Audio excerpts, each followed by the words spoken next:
ആകാശവാണി കോഴിക്കോട് വനിതാവേദി.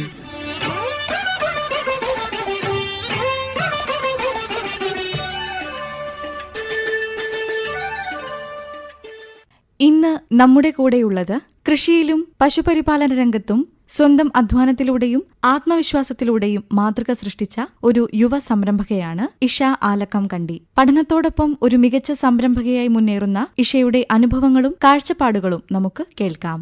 നമസ്കാരം ഇഷ. നമസ്കാരം. പഠനത്തോടൊപ്പം കാർഷിക മേഖലയിലും പ്രത്യേകിച്ച് പശുപരിപാലനത്തിലും ശ്രദ്ധേയമായ സാന്നിധ്യമാകുകയാണ് ഇഷ. ഈ മേഖലയിലേക്ക് കടക്കാൻ എന്താണ് പ്രചോദനമായത്? പരമ്പരാഗതമായിട്ടൊരു കാർഷിക കുടുംബത്തിലാണ് ഞാൻ ജനിച്ചു വളർന്നിട്ടുള്ളത്. അച്ഛനും അച്ഛമ്മയും അവരൊക്കെ തന്നെയാണ് കൂടുതലും പ്രചോദനമായിട്ട് വന്നിട്ടുള്ളത്. ചെറുപ്പം തൊട്ടേ വീട്ടിൽ പശു ഉണ്ടായിരുന്നു. അതിനോടൊക്കെ ഒരു പ്രത്യേക അടുപ്പം ഉണ്ടായിരുന്നു. അതിനുശേഷം കോവിഡ് ടൈം ആയ സമയത്താണ് ഈ ഒരു നാടൻ പശു എന്നുള്ള രീതിയിലോട്ട് മാറിയിട്ടുള്ളത്. കോവിഡ് ഒരു പ്രശ്നമായിട്ടാണ് വന്നിട്ടുള്ളെങ്കിൽ എനിക്കതൊരു അനുഗ്രഹമായിട്ടാണ് മാറിയിട്ടുള്ളത്.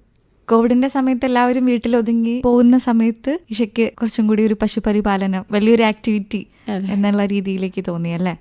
തുടക്കത്തിൽ നേരിട്ട വെല്ലുവിളികൾ എന്തൊക്കെയായിരുന്നു?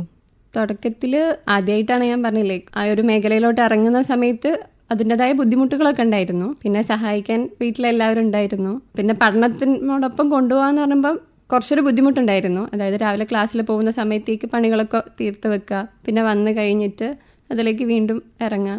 ആ ചെറിയൊരു ബുദ്ധിമുട്ടേ ഉണ്ടായിരുന്നല്ലോ. പിന്നെ സാമ്പത്തികമായിട്ട് സഹായിക്കാൻ വീട്ടിൽ അച്ഛനും അമ്മയൊക്കെ ഉണ്ട്. വീട്ടിൽ ഞങ്ങൾ 6 പേരാണുള്ളത്. അച്ഛൻ, അമ്മ, അച്ഛൻ, അച്ഛമ്മ, ചേച്ചി. അച്ഛനും അച്ഛമ്മയാണ് ഇതിന്റെ ഒരു സ്റ്റാർട്ടിങ് എന്ന് പറയുന്നത് അല്ലേ?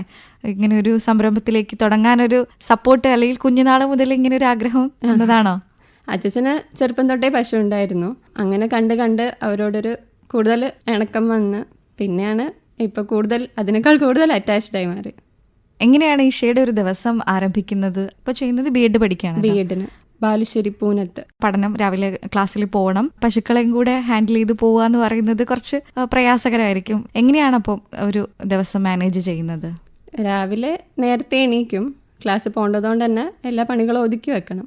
രാവിലെ എണീറ്റതിന് ശേഷം ചാണകം വാരും. പിന്നെ അതേപോലെ അവർക്ക് തീറ്റ രാവിലെ കൊടുക്കും. അത് തീറ്റ വെള്ളത്തിലിടും. കറവ കഴിഞ്ഞ് പിന്നെ അവർക്ക് വെള്ളവും കൊടുത്തിട്ടാണ് കോളേജിൽ പോകുന്നത്. അത് കഴിഞ്ഞിട്ട് വൈകുന്നേരം വരുമ്പോഴത്തേക്ക് ഇതേപോലെ തന്നെ ചാണകം വാരാനുണ്ടാവും. പിന്നെ ഉച്ചയ്ക്കുള്ള പരിപാടികളൊക്കെ ചേച്ചി ചെയ്തു വെക്കും. അതിന് ശേഷം ബാക്കി പണികളൊക്കെ തീർക്കും. പഠനവും പശുക്കളുടെ പരിപാലനവും എങ്ങനെയാണ് മാനേജ് ചെയ്യാൻ സാധിക്കുന്നത്? ഹൈ മെയിൻ്റനൻസ് ആയിട്ട് ഇതുവരെ തോന്നിയിട്ടില്ല. ഇഷ്ടപ്പെട്ട് ചെയ്യുന്നതുകൊണ്ടായിരിക്കാം നല്ല രീതിയിൽ സ്മൂത്തായിട്ട് പോകുന്നുണ്ട്. ഇപ്പം എത്ര പശുക്കളാണ്? 13 പശുക്കൾ. 13 പശുക്കളിൽ കറവ 3 ബാക്കിയുള്ളത് ചെറുതാണോ? പ്രസവിക്കാൻ ആയിട്ടുള്ളവരുണ്ട്. അതേപോലെ കുഞ്ഞു മക്കളുണ്ട്. 2 കാളക്കുട്ടന്മാരുണ്ട്. കാസർഗോഡ് കുള്ളൻ ഇനത്തിൽപ്പെട്ട പശുക്കളാണിത്. അവർക്ക് മറ്റു പശുക്കളെ അപേക്ഷിച്ചിട്ട് ഇവർ ഏറ്റവും വലിയ സവിശേഷത എന്ന് പറയുന്നത് പാലിലാണ്. A2 മിൽക്ക് എന്നാണ് ഈ ഒരു പാല് അറിയപ്പെടുന്നത്. അതായത് ധാരാളമായിട്ട് കൊഴുപ്പ് അടങ്ങിയിട്ടുണ്ട്. അതേപോലെ വിറ്റാമിൻസ്, പ്രോട്ടീൻസ് ഇതൊക്കെ കൂടുതലായിരിക്കും. ഇങ്ങനെ ഒരു ഇനത്തിനെ തന്നെ തിരഞ്ഞെടുക്കാൻ എന്താ കാരണം? കുറച്ചും കൂടി പരിപാലിക്കാൻ എളുപ്പമാണോ? പരിപാലനം എളുപ്പമാണ്. മറ്റ് പശുക്കളെ അപേക്ഷിച്ച് തീറ്റ അധികം വേണ്ട. അതേപോലെ ഈസി ആയിട്ട് ഹാൻഡിൽ ചെയ്യാൻ പറ്റും. മറ്റു പശുക്കളൊക്കെ കാണുമ്പോൾ തന്നെ നമുക്കൊരു പേടി തോന്നും. പണ്ട് എനിക്കും പേടി ഉണ്ടായിരുന്നു. പക്ഷെ ഇവര് നമ്മളെ ഹൈറ്റിൻ്റെ അത്ര ഒരു ഏകദേശം കൊണ്ടു നടക്കാൻ നല്ല സുഖമാണ്. അതേപോലെ വലിയ ദേഷ്യം അങ്ങനത്തെ പ്രശ്നങ്ങളുള്ള ആൾക്കാരൊന്നുമല്ല. ഇഷയ്ക്ക് കൂട്ടുകാരെ പോലെയാണ് പശുക്കൾ എന്നാണ് അറിയാൻ സാധിച്ചത്. എങ്ങനെയാണ് ആ ഒരു കൂട്ട് ഉണ്ടാക്കാൻ പറ്റിയത്? പ്രത്യേകിച്ച് നമ്മുടെ ഇന്നത്തെ തലമുറയിലുള്ള ആളുകൾക്ക് പശു എന്നൊക്കെ കേൾക്കുമ്പോൾ ചിലപ്പോൾ ഒരു പേടി ഉണ്ടാവും, ഉപദ്രവിക്കും, കുത്തും, ചവിട്ടും. അപ്പോൾ ആ രീതിയിൽ 13 പശുക്കളെ എങ്ങനെയാണ് ഇങ്ങനെ കൊണ്ടു നടക്കാൻ പറ്റുന്നത്? ചെറുപ്പത്തിൽ എനിക്കും ഇതേപോലെ പേടിയുള്ള ഒരാളായിരുന്നു. അതിൽ നിന്നാണ് ഇങ്ങനെ ഇത്രയും അറ്റാച്ച്ഡ് ആയിട്ട് മാറിയിട്ടുള്ളത്. ഇവർ ഇപ്പം എനിക്ക് എന്തെങ്കിലും ഒരു വിഷമം ഉണ്ടെങ്കിൽ അത് ഞാൻ ആദ്യം പോയി പറയുന്നത് അവരുടെ അടുത്തായിരിക്കും. അങ്ങനെ കൂടുതലായിട്ട് നമ്മൾ അടുത്ത്. വീട്ടിലാരെങ്കിലും സഹായിക്കാനുണ്ടോ? പണിക്കാരോ അങ്ങനെ എന്തെങ്കിലും? സഹായിക്കാൻ വീട്ടിലുള്ള അച്ഛനും അമ്മയും ചേച്ചിയും മാത്രമേ ഉള്ളൂ. അല്ലാണ്ട് സഹായത്തിന് പുറത്തുനിന്ന് അങ്ങനെ പണിക്കാരൊന്നും വെച്ചിട്ടില്ല. പിന്നെ കുടുംബാംഗങ്ങൾ എല്ലാവരും സപ്പോർട്ടുണ്ട്. അതേപോലെ നാട്ടുകാരും എല്ലാവരും ഹെൽപ്പ് ഉണ്ട്. അച്ഛനൊരു പ്രൈവറ്റ് കമ്പനിയിലാണ് വർക്ക് ചെയ്യുന്നത്, ഡ്രാഫ്റ്റ്മാൻ ആയിട്ട്. ഇപ്പോൾ രാവിലെ അതേപോലെ എന്നെ സഹായിക്കും. അതിന് ശേഷമാണ് അച്ഛൻ ഓഫീസിൽ പോകുന്നത്. അതേപോലെ അമ്മയും എല്ലാ സപ്പോർട്ടായിട്ടുണ്ട്. അമ്മ വർക്ക് ചെയ്യുന്നത് കരുവണ്ണൂർ ജില്ലാ മെഡിക്കൽ സ്റ്റോറിലാണ്. വീട്ടിലുള്ള ആളുകൾ തന്നെയാണ്, വേറെ പുറത്തുനിന്ന് ഒരാളുടെ സഹായത്തിനൊന്നും ഇല്ലാതെ തന്നെയാണ്. ചേച്ചിയും അതേപോലെ നല്ല ഹെൽപ്പ് ഉണ്ട്. ഞാനിപ്പോൾ ക്ലാസ്സിന് പോകുന്നതുകൊണ്ട് ആ ടൈം അഡ്ജസ്റ്റ് ചെയ്ത് ചേച്ചിയാണ് അവരെ നോക്കാറ്. പശുക്കളുടെ ആരോഗ്യം സംരക്ഷിക്കുന്നതിൽ ഏറ്റവും കൂടുതൽ ശ്രദ്ധിക്കുന്ന കാര്യങ്ങൾ എന്തൊക്കെയാണ്? കൂടുതലും അവരുടെ വൃത്തിയാണ് ഇമ്പോർട്ടൻസ് കൊടുക്കുന്നത്. തൊഴുത്തെപ്പോഴും വൃത്തിയായിട്ട് സൂക്ഷിക്കും. അതേപോലെ ആലയിൽ ലൈറ്റും ഫാനും ഒക്കെ ഉണ്ട്. ഈച്ചകടി കുറയ്ക്കാൻ വേണ്ടിയിട്ടാണ് ഫാൻ വെച്ചിട്ടുള്ളത്. പിന്നെ അതേപോലെ സാധാ തീറ്റകൾ, നാടൻ തീറ്റകളും പിന്നെ പച്ചവെള്ളവും ഉണക്കപ്പുല്ലും സൈലേജുമാണ് ഇവരെ ഭക്ഷണ രീതികൾ. ഈ നാടൻ തീറ്റകളായിട്ടുള്ള അവിൽത്തവിട്, തേങ്ങ, എള്ള്, കടല, പരുത്തി ഇതെല്ലാം കൂടി മിക്സ് ചെയ്തിട്ടാണ് അവർക്ക് രാവിലെയും വൈകിട്ടും കൊടുക്കുന്നത്. പിന്നെ ഉച്ച സമയത്ത് ഉണക്കപ്പുല്ലോ സൈലേജോ അത് ലഭ്യതയ്ക്കനുസരിച്ചിട്ട് കൊടുക്കും. പ്രത്യേകിച്ച് മഴക്കാലത്തും അതേപോലെ വേനൽക്കാലത്ത് അസുഖങ്ങൾ വരാതിരിക്കാൻ വേണ്ടി എന്തെങ്കിലും കാര്യങ്ങൾ ശ്രദ്ധിക്കാറുണ്ടോ? ഇവർക്ക് പൊതുവെ രോഗപ്രതിരോധ ശേഷി കൂടുതലായതുകൊണ്ട് അങ്ങനെ പെട്ടെന്നൊന്നും അസുഖങ്ങൾ വരാറില്ല. പിന്നെ ഇപ്പം കൂടുതലായിട്ട് പച്ചപ്പുല്ലൊക്കെ കഴിച്ചാൽ ഒരു ദഹനക്കേട് അത് മാത്രമേ ഇതുവരെ ഉണ്ടായിട്ടുള്ളൂ. പിന്നെ ഈയിടെയായിട്ട് ചർമ്മമുഴ എന്ന് പറഞ്ഞിട്ടുള്ള രോഗം കണ്ടുവരുന്നുണ്ട്. അതിന് വേണ്ട വാക്സിനും കാര്യങ്ങളൊക്കെ ചെയ്യാം. ഇവർക്ക് വാക്സിൻ ഇതുവരെ എടുത്തിട്ടില്ല, അങ്ങനെ എടുക്കേണ്ട ആവശ്യമില്ല എന്ന് പറഞ്ഞു. പ്രാണ ആൻഡ് ഇൻഡിജിനസ് കാറ്റിൽ ഫാം എന്ന സംരംഭത്തിലേക്കുള്ള ഒരു ചുവടുവെപ്പ് എങ്ങനെയായിരുന്നു? അതായത് ഈ ഒരു ബ്രീഡിനെ കുറിച്ച് ഞാൻ പറഞ്ഞല്ലോ, ഇൻഡിജീനിയസ് ആയിട്ടുള്ള ഒരു ബ്രീഡാണ്. അപ്പം അവരുടെ ആ ഒരു ഇമ്പോർട്ടൻസും അതിനെ സംരക്ഷിക്കേണ്ടതിൻ്റെ ആവശ്യകതയും മനസ്സിലാക്കിയതിന് ശേഷമാണ് ഇങ്ങനെ ഒരു സംരംഭം തുടങ്ങാം, അത് മറ്റുള്ളവർക്കും കൂടി ഒരു പ്രചോദനമാവുമല്ലോ എന്നുള്ള രീതിയിലാണ് ഇത് തുടങ്ങിയിട്ടുള്ളത്. ഇപ്പോൾ പാൽ ആവശ്യപ്പെട്ട് ഒരുപാട് ആളുകൾ വരാറുണ്ടോ? ഇവര് പാല് പൊതുവെ കുറവാണ്. അപ്പം പ്രായമായിട്ടുള്ള ആൾക്കാർക്കും അതേപോലെ രോഗികള്, കുഞ്ഞുങ്ങള് അവർക്കൊക്കെയാണ് കൂടുതലായിട്ടും പാല് സെയിൽ ചെയ്യുന്നത്. അല്ല, ഒരു പ്രത്യേക തരത്തിലുള്ള ഒരു ബ്രീഡ് ആയതുകൊണ്ട് ആവശ്യക്കാർ കൂടുതലായിരിക്കും. അതെ, ആവശ്യക്കാർ കൂടുതലാണ്. ഈ രോഗങ്ങൾക്കൊക്കെ ഈ ഒരു പാല് നല്ലൊരു മരുന്നായിട്ടാണ് ഉപയോഗിക്കുന്നത്. പാൽ ഉൽപാദനത്തിന്റെ ഗുണനിലവാരം ഉറപ്പാക്കാൻ എന്തൊക്കെ കാര്യങ്ങളാണ് ശ്രദ്ധിക്കേണ്ടത്? തൊഴുത്ത് നല്ല വൃത്തിയായിട്ട് സൂക്ഷിക്കും. അതേപോലെ ഇവരെ തീറ്റ, ഈ മഴക്കാലമൊക്കെ ആവുന്ന സമയത്ത് തീറ്റകളിൽ ചിലപ്പം പൂപ്പ് വരും, അതൊക്കെ ശ്രദ്ധിക്കാറുണ്ട്. അതുപോലെ ഉണക്കപ്പുല്ലും ഇതേപോലെ ചിലപ്പം കുറച്ച് മോശമായിട്ടൊക്കെ വരാറുണ്ട്, അതൊക്കെ നല്ല രീതിയിൽ ശ്രദ്ധിക്കാറുണ്ട്. തീറ്റയാണ് മെയിനായിട്ടും നോക്കാറ്. പശുക്കളെ പുറത്തേക്ക് മേയാനൊക്കെ വിടാറുണ്ടോ? മേയാൻ വിടാറുണ്ട്. ഇപ്പം വീടിന് ചുറ്റും കമ്പിവേലി ഇട്ടിട്ടുണ്ട്. അപ്പം അതിലോട്ട് അവരെ അഴിച്ചു വിടും. അവർ ഫ്രീ ആയിട്ട് ഇങ്ങനെ നടക്കും. കുറച്ചൊരു സമയമാകുമ്പോൾ അവരെന്നെ വന്ന് വെള്ളം കുടിച്ചോളും, അത് കയറിക്കോളും. സാധാരണ കെട്ടിയിടുമ്പോഴാണ് ഇവർ കൂടുതലായിട്ട് അഗ്രസീവ് ആവുന്നത്. അപ്പം അത് കുറയ്ക്കുന്നത്. നമ്മൾ ഇങ്ങനെ പുറകെ നടക്കണം എന്നില്ല, ഇല്ല, അവരുടെ ആ ഇഷ്ടങ്ങൾക്കനുസരിച്ച് നടക്കട്ടെ അനുസരിച്ചിട്ടാണ് ഇപ്പം ഇങ്ങനെ ഊരി വിടാൻ തുടങ്ങിയത്. അതിനുശേഷം അവരെ ഈ ഭാവങ്ങളൊക്കെ മാറിയിട്ടുണ്ട്. അല്ലാണ്ട് വല്ലപ്പോഴൊക്കെ കണ്ടെത്തി പോവുകയാണെങ്കിൽ കൂടുതൽ ഓട്ടം ചാട്ടം അതൊക്കെ ഉണ്ടായിരുന്നു. ഇപ്പൊ ഇടയ്ക്കിടയ്ക്ക് പോകുന്നത് കൊണ്ട് അത്ര പ്രശ്നമില്ല. ഈ മറ്റുള്ള ബ്രീഡുകളെ അപേക്ഷിച്ച് ഈ കാസർഗോഡ് കുള്ളൻ ഇനത്തിൽപ്പെട്ട ഈ പശുക്കൾ എങ്ങനെയാണ് പൊതുവേ ഒരു സ്വഭാവം എങ്ങനെയാണ്? സ്വഭാവം ഇവര് നല്ലോണം അറ്റാച്ച്ഡ് ആവും. അതേപോലെ പാവാണ്, ഉപദ്രവിക്കുന്ന ചവിട്ട് കുത്ത് ഇല്ല, അങ്ങനത്തെ പ്രശ്നങ്ങളൊന്നുമില്ല. എനിക്ക് വീട്ടിൽ ആദ്യം കൊണ്ടുവന്ന ഒരാൾക്ക് നല്ല കൊമ്പായിരുന്നു. അപ്പം ആദ്യമായിട്ട് കണ്ട സമയത്ത് എനിക്കൊരു പേടി ഉണ്ടായിരുന്നു കുത്തുവന്ന്. പക്ഷേ ഓളാണ് ഏറ്റവും കൂടുതൽ സ്നേഹിക്കുന്ന ആള്. അത്രയും നമ്മളിപ്പം മെയിലൊക്കെ പോയിട്ട് ഇങ്ങനെ ചാഞ്ഞു കിടന്നാലും അവർക്കൊരു പ്രശ്നവും അങ്ങനെ കിടന്നു തരും. ഈ ഒരു മേഖലയിലേക്ക് ചുവട് വെച്ച് വരുന്ന ഒരാൾ എന്ന രീതിയിൽ ചോദിക്കുമ്പോൾ ഇന്നത്തെ ഒരു സാഹചര്യത്തിൽ പശുപരിപാലനം സാമ്പത്തികമായിട്ട് ലാഭകരമാവാൻ സാധിക്കുന്നുണ്ടോ? തീർച്ചയായിട്ടും നല്ല രീതിയിൽ കൊണ്ടുപോവുകയാണെങ്കിൽ ഇത് ഏറ്റവും നല്ലൊരു മാർഗമായിട്ട് നമുക്ക് മാറ്റാൻ പറ്റും. ഇത് പാലിനേക്കാൾ ഉപരി ചാണകത്തിൽ നിന്നും അതേപോലെ ഞങ്ങളിപ്പം ഭസ്മം ഇൻട്രൊഡ്യൂസ് ചെയ്തിട്ടുണ്ട്. അതിലൂടെയൊക്കെ കൂടുതൽ നമുക്ക് ലാഭം കൊണ്ടുവരാൻ പറ്റും. സർക്കാർ പദ്ധതികളോ സഹകരണ സംഘങ്ങളോ എന്തെങ്കിലും നിങ്ങളുടെ പ്രവർത്തനങ്ങൾക്ക് പിന്തുണ നൽകുന്നുണ്ടോ? ഈ ക്ഷീര സഹകരണ സംഘങ്ങൾ പോലെയുള്ള സംവിധാനങ്ങളിൽ നിന്നൊക്കെ ആനുകൂല്യങ്ങൾ അങ്ങനെ എന്തെങ്കിലും? ഇല്ല, ഇതുവരെ ക്ഷീരസഹകരണ സംഘങ്ങളിൽ നിന്നും പ്രത്യേകിച്ച് സഹായങ്ങളൊന്നും ലഭിച്ചിട്ടില്ല. എന്താന്ന് വെച്ചാൽ നമ്മൾ പാൽ അളക്കാൻ അവിടെ കൊടുക്കുന്നില്ല. അല്ലാണ്ട് നോക്കുകയാണെങ്കിൽ KVK കൃഷി വിജ്ഞാൻ കേന്ദ്രമില്ലേ പെരുവണ്ണാമൊഴി, അവരും അതേപോലെ നന്മണ്ട ഗ്രാമപഞ്ചായത്തിന്റെ കൃഷിഭവൻ അവരൊക്കെ നല്ല സപ്പോർട്ട്. അതേപോലെ പരിശീലന ക്ലാസ്സുകൾ, ഈ ജൈവവളങ്ങളൊക്കെ എങ്ങനെയാണ് ഉണ്ടാക്കുന്നത് എന്നുള്ള അതിന്റെ ഓരോ ക്ലാസ്സുകളൊക്കെ കണ്ടക്ട് ചെയ്യാറുണ്ട്. അതൊക്കെ നല്ല ഹെൽപ്പ് ആയിട്ടുണ്ട്. പശുക്കൾക്ക് കുറച്ചും കൂടി അവരൊന്ന് ഹാപ്പി ആവാൻ വേണ്ടിയിട്ട് പാട്ട് കേൾപ്പിച്ചു കൊടുക്കുക എന്നൊക്കെ കേട്ടിട്ടുണ്ട്. അപ്പൊ ഇങ്ങനത്തെ ഒരു സാങ്കേതിക വിദ്യയൊക്കെ ഇങ്ങനെ വികസിച്ചുകൊണ്ടിരിക്കുമ്പോൾ അങ്ങനത്തെ ആധുനിക രീതികൾ, ഫാന്, പാട്ടുകളൊക്കെ കേൾപ്പിക്കുക, അതൊക്കെ ഉണ്ടാകുന്ന സമയത്ത് എങ്ങനെയാണ് പശുക്കൾ അതിനോട് പ്രതികരിക്കുന്നത്? നല്ല മാറ്റം കണ്ടിട്ടുണ്ട്. ഇപ്പം ഫാം തുടങ്ങി കുറച്ച് കഴിഞ്ഞതിന് ശേഷമാണ് KCBയിൽ നിന്ന് കറണ്ട് കണക്ഷൻ കിട്ടിയിട്ടുള്ളത്. അത് പ്രത്യേകമായിട്ടുള്ള ഒരു കണക്ഷനാണ് ഫാമിന് വേണ്ടിയിട്ട്. അതിനുശേഷം ഒരു ചെറിയൊരു റേഡിയോ വാങ്ങിയിട്ടുണ്ട്. ഇപ്പൊ ഇങ്ങനെ പാട്ടൊക്കെ വെച്ച് കൊടുക്കുന്ന സമയത്ത് അവരത് ശ്രദ്ധിച്ച് കേട്ട് നിൽക്കും. അതേപോലെ പാൽ ചുരത്താൻ കൂടുതൽ ഈ മ്യൂസിക് ഒക്കെ നല്ല രീതിയിൽ സഹായിക്കുന്നുണ്ട്. പഠനങ്ങളൊക്കെ അങ്ങനെ പറഞ്ഞു. അപ്പൊ ഞങ്ങളൊന്ന് ട്രൈ ചെയ്ത് നോക്കി. അപ്പൊ അത് വർക്കായിട്ടുണ്ട്. പാല് കറക്കാൻ വേണ്ടിയിട്ട് മെഷീൻ അങ്ങനെ ഇല്ല, പാല് കറക്കാൻ മെഷീൻ ഒന്നുമില്ല, നമ്മൾ തന്നെയാണ് കറക്കുക. കൈകൊണ്ട് തന്നെയുള്ള പഴയ പ്രയോഗങ്ങൾ തന്നെ. ഒരു വിദ്യാർത്ഥിനി എന്ന നിലയിൽ ഈ മേഖലയിലെ അനുഭവം എങ്ങനെയായിരുന്നു? വളരെ മികച്ചൊരു അനുഭവമായിരുന്നു. ആദ്യമായിട്ട് ഈ ഒരു മേഖലയിലോട്ട് ഇറങ്ങിയ സമയത്ത് ഒരുപാട് ബുദ്ധിമുട്ടുകളൊക്കെ ഉണ്ടായിട്ടുണ്ടെങ്കിലും എനിക്കൊരു പ്രചോദനമായിട്ട് മാറിയിട്ടുള്ളത്, ഞാൻ ഡിഗ്രി പഠിക്കുന്ന സമയത്ത് എനിക്ക് നന്മണ്ട ഗ്രാമപഞ്ചായത്തിന്റെ മികച്ച വിദ്യാർത്ഥി കർഷക എന്ന ഒരു അവാർഡ് ലഭിക്കുകയുണ്ടായി. അതിനുശേഷം ഒരുപാട് ആളുകൾ ഇതേപോലെ സ്കൂളിലോട്ടൊക്കെ ഇന്റർവ്യൂവിന് വിളിച്ചു. എന്നുവെച്ചാൽ ആദ്യമായിട്ട് പൊതുവേദിയിലൊക്കെ പോയി നിൽക്കുക, സംസാരിക്കുക, അതൊക്കെ ഇവര് കാരണം എനിക്ക് അതിനൊക്കെ സാധിച്ചു. ഇതന്നെ ഇപ്പം ആകാശവാണിയിൽ ഞാൻ ഇതേപോലെ മുന്നൊരു ഇന്റർവ്യൂ ചെയ്തിട്ടുണ്ടായിരുന്നു. എന്റെ വളർച്ചയിൽ ഉടനീളം ആകാശവാണി ഉണ്ടായിട്ടുണ്ട്. ഇന്ന് കൃഷിയെയും പശുപരിപാലനത്തെയും ഒരു സംരംഭമായി കാണാൻ യുവതലമുറ ശ്രമിക്കുന്നുണ്ടോ? ഇഷ തന്നെ ഈ ഒരു സംരംഭത്തിലേക്ക് മുന്നിട്ടിറങ്ങിയപ്പോൾ സുഹൃത്തുക്കളുടെയും നാട്ടുകാരുടെയും ഒക്കെ ഒരു പ്രതികരണം എങ്ങനെയായിരുന്നു? വളരെ മികച്ച പ്രതികരണമായിരുന്നു. അതേപോലെ ഇപ്പം ഒരുപാട് യുവാക്കളൊക്കെ ഈ ഒരു മേഖലയിലോട്ട് ഇറങ്ങി വരുന്നത് കാണുന്നുണ്ട്. അവർക്ക് കൂടുതൽ സപ്പോർട്ടൊക്കെ കൊടുക്കുകയാണെങ്കിൽ നല്ല രീതിയിൽ കൊണ്ടുപോകാൻ പറ്റുന്നതേ ഉള്ളൂ. ഇഷയുടെ കാഴ്ചപ്പാടിൽ എന്ത് മാറ്റമാണ് വരുത്തേണ്ടതെന്ന് തോന്നിയിട്ടുണ്ടോ? മാറ്റം വരുത്താന്ന് പറയുമ്പം ഇപ്പം സപ്പോർട്ട് കിട്ടാത്തതിന്റെ കുറവ് നല്ല രീതിക്കുണ്ട്. ഇപ്പം നമ്മളിപ്പോൾ ചാണകപ്പൊടി ആണെങ്കിലും പുറത്ത് ഷോപ്പിലൊക്കെ അവരങ്ങനെ വാങ്ങിക്കുന്നില്ല. എന്താ വെച്ചാൽ നമ്മൾ ഓർഗാനിക് ആണെന്ന് നമുക്ക് അറിയാം. ആ ഒരു റേറ്റ് നമ്മൾ പറയുന്നതുകൊണ്ടാണ് ഷോപ്പുകളിലൊന്നും എടുക്കാത്തത്. അപ്പം ആ ഒരു പുറത്തുനിന്നുള്ള സപ്പോർട്ട് കൂടുതലായിട്ട് കിട്ടുകയാണെങ്കിൽ നമുക്കത് കൂടുതൽ പ്രചോദനമായിട്ട് മാറുകയുള്ളൂ. എന്ത് തന്നെയായാലും നമ്മുടെ പഠനത്തോടൊപ്പം അഭിമാനത്തോടെ തിരഞ്ഞെടുക്കാൻ കഴിയുന്ന ഒരു സംരംഭം തന്നെയാണ് ഇഷയുടെ ഒരു പ്രവർത്തനത്തിലൂടെ നമുക്ക് മനസ്സിലാവുന്നത്. തീർച്ചയായിട്ടും നമ്മൾ വേറെ എന്തിനെ സ്നേഹിക്കുന്നതിനേക്കാൾ കൂടുതൽ ഇവരെ സ്നേഹിക്കുന്ന സമയത്ത് നമുക്ക് അത് ഇരട്ടിയായിട്ട് തിരിച്ചു കിട്ടുന്നുണ്ട്. അപ്പം പഠനത്തിനോടൊപ്പം കൊണ്ടുപോകാന്ന് പറയുമ്പം ഒരു ബേർഡനായിട്ട് മാറിയൊന്നുമില്ല. ഞാൻ അത്ര ഇഷ്ടപ്പെട്ട് ചെയ്യുന്നതുകൊണ്ട് തന്നെ എനിക്കതിൽ നല്ല വിജയം കൈവരിക്കാനും കഴിഞ്ഞിട്ടുണ്ട്. ഭാവിയിൽ എന്തൊക്കെയാണ് ഈ ഒരു മേഖലയെ കുറിച്ചുള്ള സ്വപ്നങ്ങൾ? കുറച്ചും കൂടി വലിയ രീതിയിലുള്ളൊരു ഫാമാക്കി മാറ്റണം എന്നുള്ള ആഗ്രഹമുണ്ടോ? ഇപ്പം നിലവിലുള്ള പശുക്കൾ തന്നെ പ്രസവിച്ച് അവരുടെ കുഞ്ഞുങ്ങളൊക്കെ തന്നെയാണ് വീട്ടിലുള്ളത്. അപ്പം ഇനിയും പ്രസവിക്കാൻ ആൾക്കാരുണ്ട്.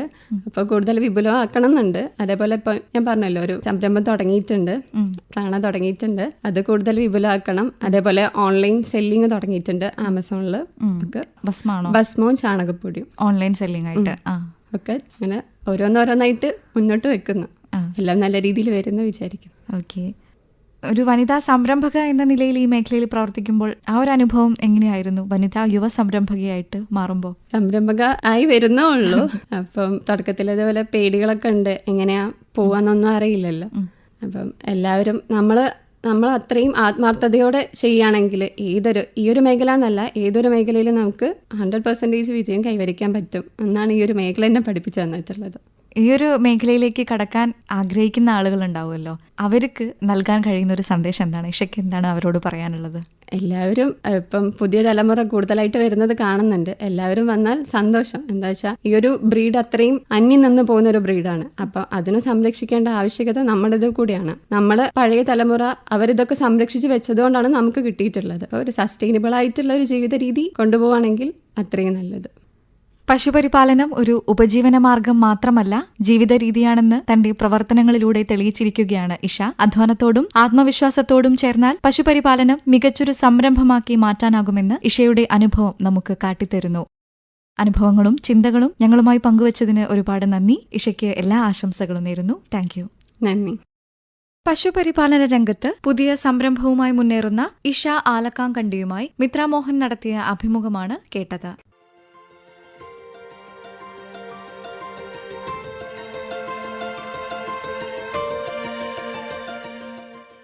വനിതാവേദിയിൽ ഇനിയൊരു പാട്ടു കേൾക്കാം.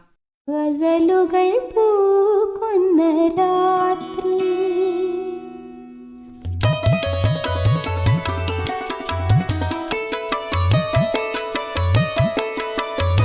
ഗസലുകൾ പൂക്കുന്ന രാത്രി, ഈണക്കുയിലുകൾ പാടുന്ന രാത്രി, ഗസലുകൾ പൂക്കുന്ന രാത്രി, ഇണക്കുയിലുകൾ പാടുന്ന രാത്രി, പ്രിയ സഹഗായികേ പോരൂ നീ, പ്രിയ സഹഗായികേ പോരൂ നീ, മേഘത്തോടിണ ചേർന്ന മൽഹാർ പോലെ, ഗസലുകൾ പൂക്കുന്ന രാത്രി, ഇണക്കുയിലുകൾ പാടുന്ന രാത്രി.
വനിതാവേദി സമാപിക്കുന്നു.